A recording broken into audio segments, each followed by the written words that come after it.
Hey guys, guess what? We're back. It's about 30 minutes since Bears brunch here on the Deep in Chi-Town Sports Network, and it's now time for Hawks Talks every Sunday at 1 with my best friend Cristina Gonzalez. She's my media. She's going to take over the world with Chicago sports with me. That is true.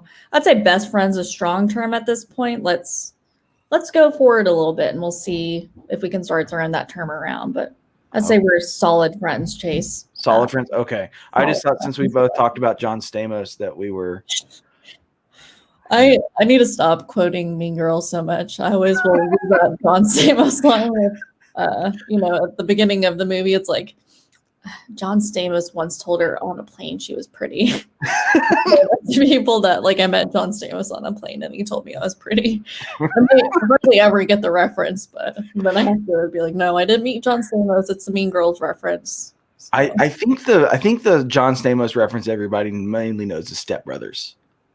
Oh yeah. The one dude that you would sleep with, John Stamos. Did we just become best friends? Yep. No, there's a girl that I work with that is pregnant, and she just doesn't have morning sickness. John Stamos? Yeah, by John Stamos. Yes. Oh, cool. But she is she's pregnant, and she's like 96 pounds because she just keeps her morning sickness extends into the afternoon and the evening, and so they've got her on those bars on Mean Girls. Caltine bars, yeah. They're there's this weird Swedish nutrition bar. I don't know. Just to lose all your carbs. Yes. She's like, they have me eating these things. I'm like on Mean Girls? And she's kind of, I guess. Yeah. Like the ones they give to the starving little kids in Africa to make them gain weight. Yeah. That's where this poor, I feel so bad for her. She's just all the time. And so I'm like, wow, I thought that those were just jokes. I thought that was a joke in Mean Girls, but apparently it's a real deal. No, they do. I mean, the other option is, and knowing this from a medical field standpoint, is they put you on what's called TPN. So you're hooked up to this big 2-liter bag of calories, basically is what it is. It's, protein and carbs, and sometimes they'll add lipids in there, some fat for you. Right. It's running over 24 hours IV, and, that's not fun either. So if you're able to eat, just eat your Caltine bars. Yes. No, don't get the TPN if you don't need to. I've just been suggesting baked potatoes. Sure. Those are starchy. They seem like they fill up. I feel like probably a pregnant woman who's having a lot of morning sickness is not going to be too keen on baked potatoes. Yeah, maybe not. I don't know. I've personally never been pregnant. Please don't, I want my body to stay how it is. But I feel like, each pregnant woman has their own cravings. So, you got to just give into those cravings. Get that 96 pounds up, girl. Right. Well, my kid was raised on Raising Cane's. Oh, hell yeah. That's what she was kind of. That was her craving. Yeah. My mom accidentally opened up a bank statement that went to her house because I had moved and I had somehow my address or whatever got reverted, and she was just like, hey, you may want to check. I opened up your bank statement on accident, and you've got 9 charges in a row to Raising Cane's. I was like, for $21.72, and she's like, yeah. I was like, that's the price. 2 Caniac combos. And that's what we're hooked on. Nice. Yeah. So yes, thanks Raising Cane's for nurturing up a great, beautiful, healthy 3-year-old kid. There you go. But let's get into hockey. People aren't here to know about what my ex ate with my kid being pregnant when she's pregnant with my kid. They're here to hear about the good old Blackhawks. And unfortunately, there's not a lot of good things to talk about. Yeah, Chicago sportsman this year. I don't know. But I mean, come on, you can't hit the panic button yet. It's 2 games into the season. So we've only got 54 left. That's true. But that's if we go 54-2, that's a pretty good year, I'd say. Yes. Let's hope for that. It is not good. But the team that they've lost to already is a great team. For people who haven't really been keeping up with how things are going. So this year, instead of doing your East and your West Coast, your Eastern and your Western divisions, and then you have them split up, they're doing this weird kind of 4-division league, and they're named after companies. They've sold out the naming rights. So we are the Discover Central, which includes Tampa Bay Lightning, the Carolina Hurricanes, the Nashville Predators, Dallas Stars, Florida Panthers, Columbus Blue Jackets, Detroit Red Wings, and then Chicago. And we are sitting at 8th. We ain't looking too pretty. That's how this is going to go. Yeah, I mean, the first 2 games, again, it's against the Stanley Cup defending champion Tampa Bay Lightning. Okay. Should the score have been as lopsided as it was? No. But, you know, I would say the second game, they did have a few more positive takeaways than they did the first game. The first game, you really couldn't. I mean, you could not really dress that one up any which way. But, you know, they lost the first 2 games by a combined 10-3 score. So obviously that goal differential is significant. Right. Well, and it was a lopsided deal where the first game 3-0 was at the end of the first period, the score is 3-0. And then it kind of like they settled in, and then they scored 2 more goals throughout the game. So 5-0. The second game, they came out really strong. They shut down 10 shots on goal. Then the second period, 3 for 10. They had 10 shots on goal, and they had three goals on that. Yeah. And then kind of a rally back where they came up 2-3, and then shit just hit the fan in the third period, and 2 more goals were scored. Yeah, it's kind of that, you know, kind of a Jekyll and Hyde game, number 2 for, you know, they put Delia in for Subban, and he had a great first period. And then, you know, period 2 comes along and he gives up 3 goals within a 5-minute, 46-second span. Yes. That's some quick scoring right there. And, you know, one of the issues going in comparing keepers from losing, you know, a for sure full-time veteran keeper and having to establish a new keeper this season is, you know, with Delia, what they're really commenting on is versus Subban, he is a better overall goaltender. But some of his drawbacks are his decision-making and puck handling. And obviously with one of those goals, you saw the puck handling issue of, you know, he's behind the net trying to shovel it off to his defenseman and does not see, you know, the Tampa Bay Lightning forward come just take the puck right off him. Yeah. You know, he switches the way he's going all of a sudden and he doesn't catch sight of it.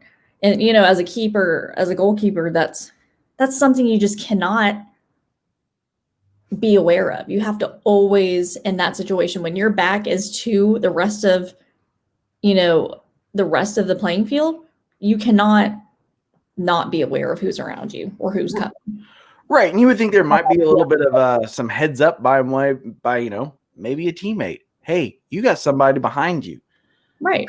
Pay attention. You got to be able to feel that pressure. It's kind of like a quarterback in the pocket, and that pocket's collapsing. You have to be able to feel that pressure. And you kind of as a goalie, you know, I know a lot of focus is on your centers in hockey, but your goalie is kind of in a quarterback type situation where you're kind of controlling things.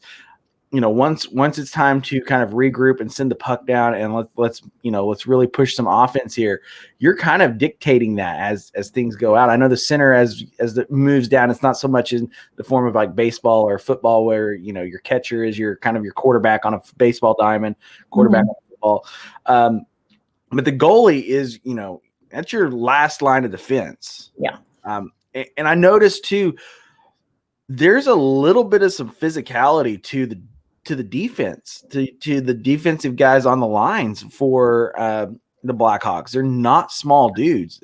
No. They've got to do that. But Tampa Bay, good Lord, they're big, like linebacker type dudes that they've got on that defensive stretch for the lines.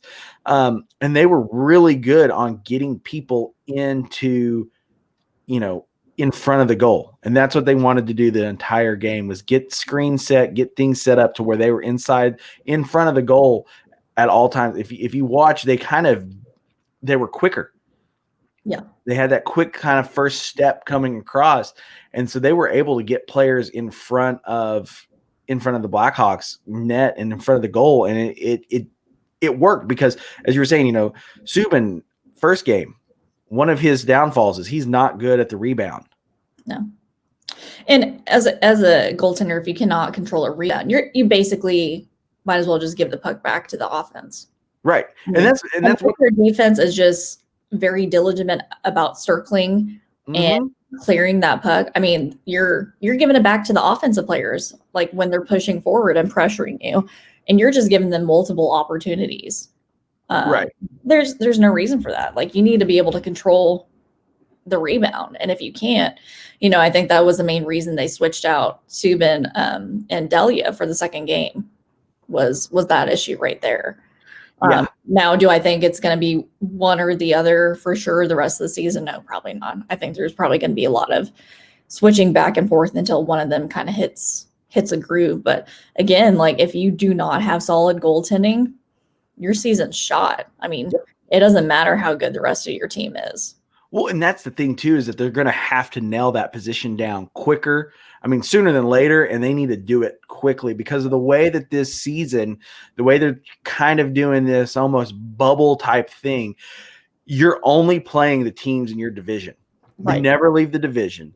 I mean, even Canada's the Scotia North, and it's all the Canadian teams are all in there. It's 7 teams. So, there's not a whole lot of playing other teams. And the way they formatted the schedule is you play 2 games against each opponent. Yeah. So it's kind of almost like a baseball series where you get like a 3-game series. You get these 2-game series. So teams play a certain strategy, just like they do in any sport. Sure. If you can get, if you lose one game, your goalie, your players can say, okay, this is what they did. This is what we need to do this next game to kind of offset that. So there's not so much surprise going on where you're playing, one team today, another team the next game, and you have a little bit of time to kind of watch what a team's doing before the next time you play them. You've got a day. So your video coaches, your video coordinators, they've got to be on top of it, and you've got to really break down what happened in that game. So if you have a strong goalie who maybe just gives up, a few goals here and there, that next game coming out after that day off and they do their skate and they watch their, they go back and watch their film, they have a better chance of and a better opportunity of really getting that next game back. So you're going to have a lot of opportunities to split a series where, instead of playing these stretches where you're not seeing each other for a week or 2 inside of your division, you're going to have less teams this season that are going to have just your number. Like, sure. There's teams in every sport where no matter how good you are, for some reason, they've got something that they can do against you and you lose to this team out of nowhere. I don't think that's going to happen this season. I think teams like Tampa Bay, who are going to be really, really strong in this division, they're not going to seem as strong because teams are going to catch on to what they're doing. Yeah, absolutely. I think the biggest thing too with, another COVID professional season, sports season we get here too, is probably the game turnaround is going to be really quick too. Yeah. Trying to get everything in, so you're going to get a lot more injuries, a lot more fatigue out of players having to turn around so quickly after, playing, full 3 periods and, having heavy legs, bringing in lingering injuries, trying to get back. And, one of the storylines too, coming into the season for the Blackhawks as well, we're already injury ridden. Like, this is already labeled as a rebuilding season for us. Yes. I mean, Taves and Doc are now placed on long-term IR. Yeah. So they're calling for they're going to miss the opening stretch of the season, which I think is code word for don't be looking for them for about the first 20 games. Right. 2 major players on the team. I do believe that if I've read everything correct, the NHL is kind of allowing some taxi players for that whole fatigue, getting players up and down a little bit quicker. Kind of how MLB did last year where they were allowed to keep some people there. And so they're going to offset that. But it's, now that the season started, they played 2 games that first week. They've got 3 this week. They've got tonight. They've got the Panthers, Sunday and Tuesday. And then it's home for Detroit for 2 games. And then they're on the road with Nashville for 2 games. And the Nashville games I think are going to be interesting because they're actually played back to back. Yeah. That's tough to do. Yeah. So, they've had that day in between. The longest stretch they have the first month with days off is going to be a 2-day time off. After that last Florida game, they'll play on Friday at home against Detroit. So they've got Wednesday and Thursday off to kind of regroup. They've got, they had one day off in between this Tampa Bay and Florida series. So they're playing a lot of games back to back, which isn't very common in hockey. You typically play about 2 games a week in hockey. Right. And they did last week, but they were a day off in between. Yeah. So we're hurrying a schedule through real quick. Right. Again, that turnaround is just, as an athlete, like, that's so tough to come back. And, 2 games a week is, hard enough as is, but having to play back-to-back games and having 1 to 2 day rest periods is, it's not conducive to having a injury-free season, or, being able to heal any lingering injuries from previous games, practice, anything like that. Right. That's really, I think, going to kind of change not only for the Blackhawks, but for all the NHL teams this season, is, that quick turnaround. Not only is COVID impacting players already who are, have tested positive or having to be on, quarantine precautions or whatever, but, so too is the injury stuff, because of how quickly they're turning games around. Right. Well, I mean, looking at this February, 28 days, 14 games. Whew, man. Yeah. It's like game every other day. Yes. And then they've got in that month, they've got a back-to-back, the 19th and 20th with Carolina. Yeah. So they're, I think travel is another thing too. You have to get in and out. And it looks like each month, based off of what I'm looking at, except for the month of April, they've got back-to-back games. At least one series is back-to-back. Yeah. So there's a lot of, and anybody that's played hockey will tell you it is a very hard game. I mean, it is, yeah. It's very tiring. So those days off they're going to have to utilize. And so I think you're going to see a lot more, probably a lot less morning skates, practice, things like that. It's probably going to be a lot more strategy and looking at film and kind of figuring out what we're going to do there, more walkthroughs and like an NFL style practice than you are typically used to. Practice. Yeah. Yeah. Because you've got to keep them rested. Patrick Kane got his first score of the season, which, is always good. We're in that kind of phasing out the Taves Kane era of Chicago hockey, which we've all loved. It's brought us some Stanley Cups. Yeah. Just the last few seasons have kind of trickled off as far as the wins. Like you were saying, is it too early to worry? I don't know. It's hard to tell, but there's so many other factors going into it too. It'd be kind of different if it were a regular type season. Right. It wasn't a COVID thing, or, they're already not going into it injury ridden. But, I think the biggest thing right now that's facing them is getting the goaltending situation figured out for sure. Because again, if you don't do that quickly and decisively, I mean, you just don't have a shot. You really don't. I mean, you don't give yourself an opportunity for the season. Right. It's going to be a hard, like we were saying, it's got to happen now. It's going to be hard pressed. They're both, looking at them stat wise next to each other, there's not a lot that's separating them. It really comes down to their skill set. And, Subban's had a lot more playing time. He's a little bit older. But that whole not being able to control rebounds, giving teams a second and third look at shots on goal, that's not good. No. And you said what, his total minutes plays somewhere in the 3,000s? Yeah, it's like 3,731. I believe, 3,713. Sorry. I mean, at this point in your career, you would think you would figure out the whole rebound thing. Right. You just wouldn't be in the NHL anymore. You'd be playing in the AHL or some sort of minor league.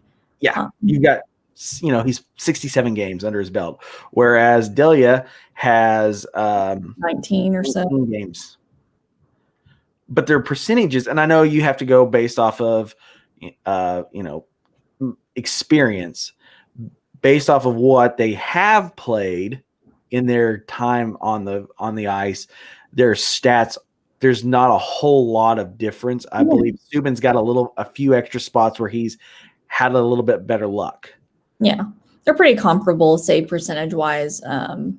Even in the second game, Delia still had about a 87% save percentage. Right. They both gave up 5 goals, whether it was in the first period or the third period, however you slice it. They gave up 5 goals. Yeah. It's not good. We're not getting points on that. We got one.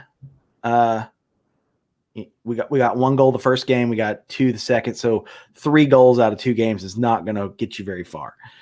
It is a rebuilding. You have to find the improve. You have to find the pluses. You have to find the minuses. You have to look. You have to look for those. What are those moral wins, as opposed to? That sounds just like the Bears some shit where it's like, it's a moral win. Yeah, that was a moral win that we got there.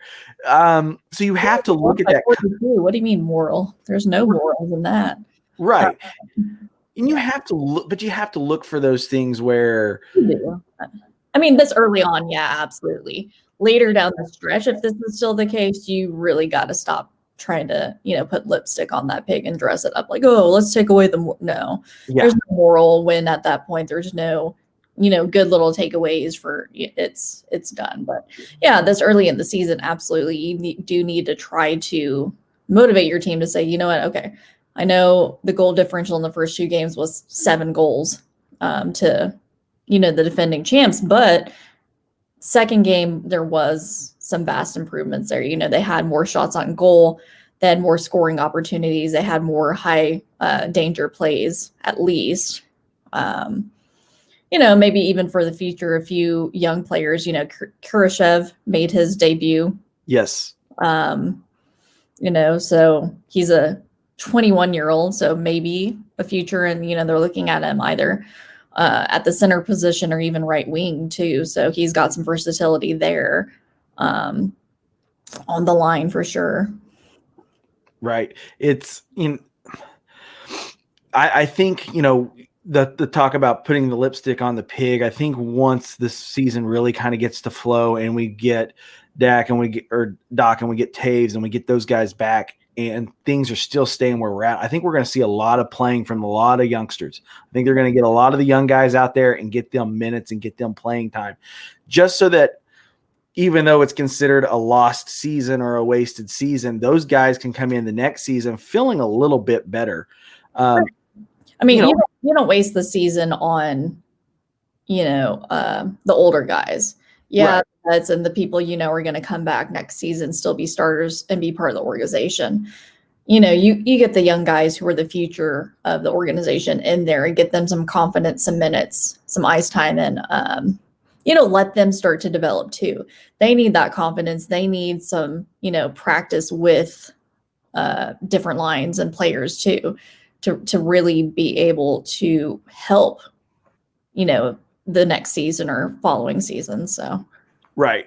And you got 56 games in 120 days, basically. Yeah. I mean, come on. Like, you can't just keep playing the same guys over and over. And I think too, I think with that might help, because if they get thrown into this kind of weird season and we get back to what looks like a normal sports season, I think that they'll be I think that might be a little bit better for them. It's kind of like, when people put the donut on the baseball bat when they're in the, in the circle, in the batter circle.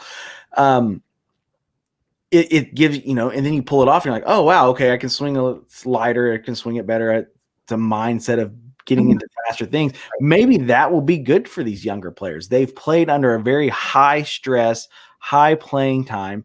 They don't come out injury prone with it. If they don't have a lot of injuries through the season, it might make a normal season feel a little bit more relaxed, where they can, all right, I can breathe. I can kind of, work through things. I can take things off. It could go both ways. They could either, really succeed in a regular season, or because that pressure wasn't put on them and they didn't feel that pressure all the time, maybe it takes their play away. Well, we won't know until we see that, but it's good that we can get time to where these younger players can develop on the ice, because there is so much happening. It's a balls to the wall season. Yeah, it is. And, again, like you're just saying, it's with how truncated it is, with the rapid turnaround, they're going to have to utilize these young guys, whether the season's lost at that point or not. But throughout the season, they're going to have to, you know what, taking off the floaties, throwing you in the deep end. Like, we need some fresh legs. I mean, because playing back-to-back games or having 1 and 2 days rest between games, I mean, it's a tough physical sport as is, but it's fucking tough on your legs too. Right. I mean, just the sheer weight of, being on your legs with that intense pressure and power on your quads and hamstrings the entire game. Yep. I mean, it's going to get you some dead leg players. Yeah. And they're going to feel it. They're going to be heavy leg for sure. Yeah. I think they're going to play this season a lot more similar to how the NBA plays. You'll see those players that are out for rest and things like that on games that don't matter as much. Like when LeBron would go to certain markets and people are there to see LeBron and he doesn't play because of rest. I think you're going to see a lot more play in that style. And the thing that kind of shoots everybody in the foot, teams like the Dallas Stars and the Blackhawks, is that time zone change. I mean, they're only going to, luckily this year, they're only losing, an hour either way they go, however they do it. They're not making the West Coast trips like they used to, where they play 9 o'clock games. It's all pretty centrally located, but it's that Eastern Central time. And you're losing that because a lot of times when you do travel outside of, what they consider your time zones and different things like that, they travel out a day early to kind of get things back to where, all right, I got my internal clock back on. You don't get that. You got a day off is a travel day. Luckily, the way that the NHL saw it, they at least let them take out the two Florida teams before they come back home. Yeah. I mean, that the travel itself is hard on your body too. I mean, that's not really a restful period. If you're on a bus, plane, whatever, for hours on end traveling to the next series, I mean, you're not resting at all. Right. Really not a restful period, to spend your day off. Right. Which, this coming up to these next 2 games tonight and on Tuesday, the Florida Panthers haven't played a game yet. Yeah. They were scheduled to play Dallas, and due to coronavirus, they had 17 players out, or 17 people within the organization and players on the Dallas Stars out with COVID. Out of the 27 positive tests for COVID within the NHL, 17 of them, one team. So they have kind of done some rescheduling within the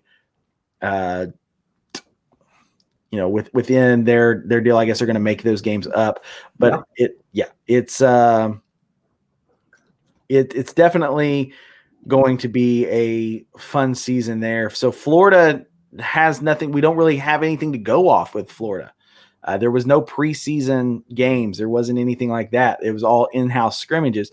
So really we don't know much about Florida.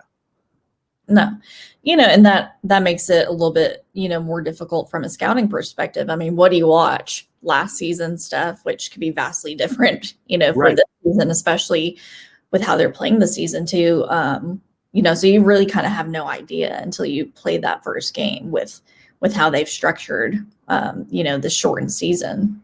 Yes. Yeah. It's, Florida, not really, I believe in the standings, they're still sitting at they still have Dallas and Florida 4th and 5th. I'm guessing zero sense to me when you've not played a game that's in range, really, but whatever. Yeah, I know. It makes sense. But Columbus, Detroit, and us, we've all lost game. We're all sitting at 0 winning percentage. But they are too. I mean, when you don't play a game, you're also sitting at 0 win percentage. So Right. I'm going to be curious to see Carolina and Nashville. I think those are going to be two of the bigger teams that we're going to be facing this season. That whole Tampa Bay deal, riding that win, they're riding that Stanley Cup last year. They came back. They beat the team that swept them the year before in the bubble. Everybody was carrying on about it. It wasn't a regular season. And I don't really know how, looking down, back once things get back to normal, how we're going to look at what these seasons were 5 years down the road. I feel like, if anything, it's going to be with any professional sports season or even the college season, this year, it's going to kind of be like one of those things where it has an asterisk by it. And I think one's COVID, COVID season. So will it count as much for some people? No, probably not. And I think that wins, it'll still count 100%. But for anyone else, it's going to be one of those asterisk seasons. Well, but sort of things. Well, and I think that I think baseball and NBA are going to be the two that get hit with that the most. I mean, absolutely. The MLB season was a third of a season last year. NBA, they did, they played up to a point and then they stopped. And then they kind of did this whole little round robin tournament style thing that got everything kind of going back in the same direction that it was in. Mm-hmm. And you had a team that was chasing the all-time regular season record with the Bucks. Sure. You did, it derailed a lot of what was going on. So it's going to be interesting to see. I think Chicago can use this season as a, as they're saying, this is going to be a rebuild season or anything like that. I think they can use this time to really build something great. They've got a lot of young talent. Yeah, I mean, you might as well. It's kind of the perfect season to do that with, the restrictions because of COVID and, cutting short the season, versus if we were to have a regular coronavirus-free year. So it really honestly is, if you need to have a rebuilding season this season is a perfect one to structure. Right. And I think ownership knows that going in, as they gave a 2-year extension to the head coach. So, they kind of understand, hey, we're not going to count this season towards you. And I think that's really kind of something too that front offices and ownership are going to have to look at, even is these records are going to affect players, production. It's going to affect wins and losses for coaches. How do you navigate through that? How do you look through it and say, all right, this is what they did. This is how it was. But this was the COVID season. Do you chalk up their losses to, well, I was playing tired players. I couldn't do anything. How do you because you're going to have to go into interviews having to answer for that. Yeah. And maybe it's a cop out, but I think honestly for any personnel going into something new or trying to extend their contract as is, it's that's going to be a pretty valid excuse. You know what? I had not only injuries going into the season, but we had to deal with COVID. Probably, at some point each team is going to experience their own personal COVID trial and tribulation with exposure within the organization, then players and having to be quarantined, personnel having to sit out or be quarantined. And, that's going to impact them. And then, obviously the shortened season and then playing tired fucking players saying, you know what, I had to play players who had 2 days rest and just played, 14 games in a 28-day period. So, right. I mean, you can only do so much at that point. You can't have limited players to tap into. Right. And the last time that the NHL had a shortened season, it was during the lockout. Right. And things like that. So it's not a commonplace thing. And it's not really either. NFL, I feel like, had the best deal because you play one game a week. That's pretty manageable, things like that. Even if they would have started late, I think they could have still got a full season in. Absolutely. Where they wanted to. Right. I think basketball probably had the quickest turnaround within the whole sports deal with having to try to figure out, getting free agency and getting the off season in, then getting into a season before Christmas Day was basically what they wanted.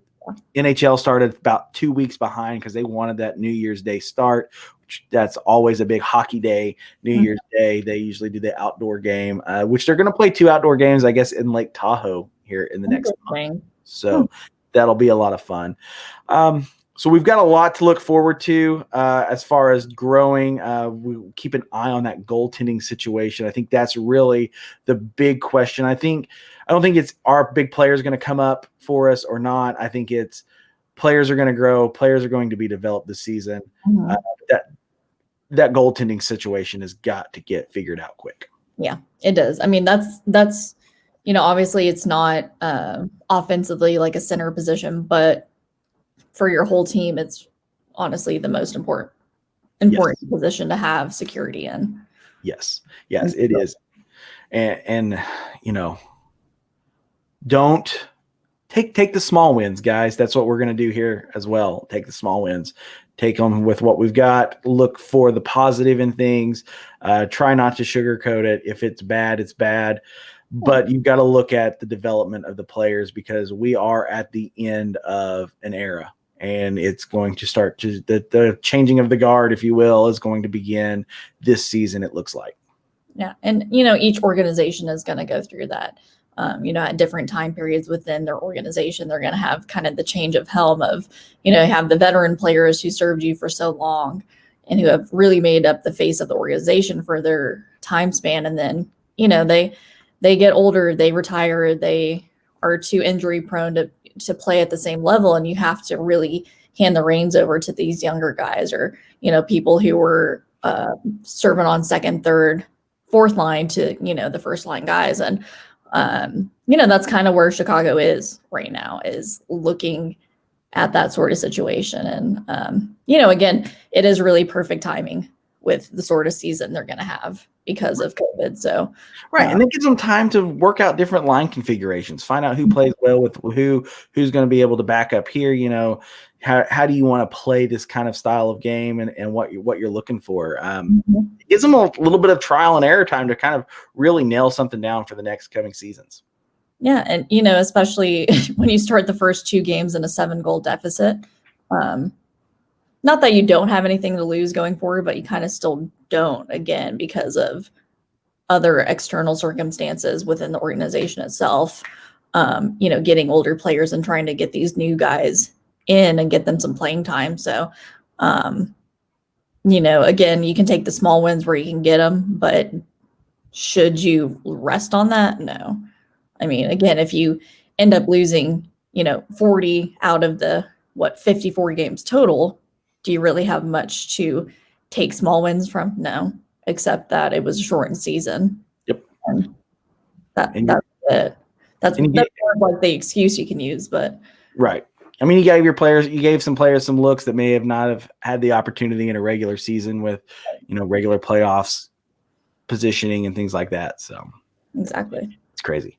But we hope you guys join us every week for this. It's going to be 1:00 on Sunday afternoons, just after Bears brunch. We'll have a little bit of a break. So thanks for hopping on with me, Cristina. You bet, buddy. It's always good times. So yeah, we're gonna work on that. We're gonna work and see work on the name terminology. We'll get the matching the shirt thing going at some point, or I prefer hoodie or what, depending on the season, Right. T-shirts, tank tops during the summer. See, I wish I could do the tank top. No suns out, guns out for you? No, not really. Not for me, because I got some bad bat wing going on. No. Yeah. Easily fixed. Liposuction. That's what I heard. Oh, no.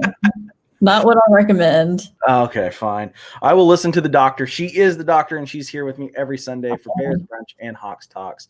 Guys, enjoy the game tonight, and we'll see you next Sunday. All right. Have fun.